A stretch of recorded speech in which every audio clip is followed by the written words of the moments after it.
আমি আগে যখন একজনকে ভালোবাসতাম তখন অন্য কাউকে ভাবতেই পারতাম না। মনে হতো তাকে ছাড়া আমি আর বাঁচব না।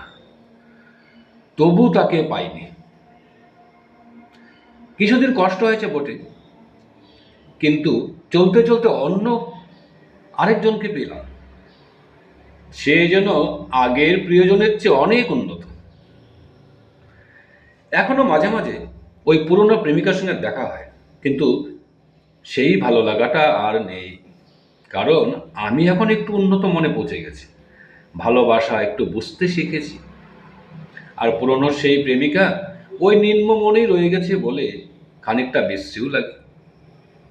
মনে মনে ভাবি, হারিয়ে ভালোই হয়েছে, নইলে ভালোটা পাইতাম। অবশ্য আজকে যাকে ভালো লাগে একদিন তাকেও হারিয়ে ফেলব। তবু আমি আরো উন্নত কাউকে পেতে পারি, যদি আমি আরো উন্নত মনে যেতেই থাকি।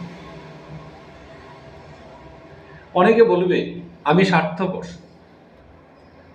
মানে এত প্রেমে এত ছাড়াছাড়ি করা ঠিক না।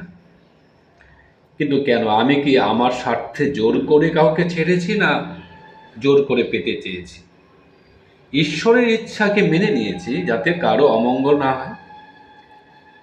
প্রেম তো সবার সঙ্গে হতেই পারে, কিন্তু বিবাহ মিলন তার ইচ্ছা।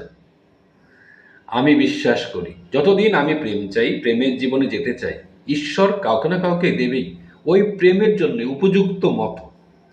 আর যখনই প্রেমে আর প্রেম থাকে না, প্রেম থেমে যায়, তখন এই ঈশ্বর তাকে ছিনিয়ে নিয়ে যায়। তখনও যে আমি কাঁদি, কারোর জন্য নয়, শুধু প্রেমের জন্যই, তার জন্য। জানি এই জাগতিক সব পরিবর্তনশীল মায়া, সত্য শুধু ঈশ্বর প্রেম।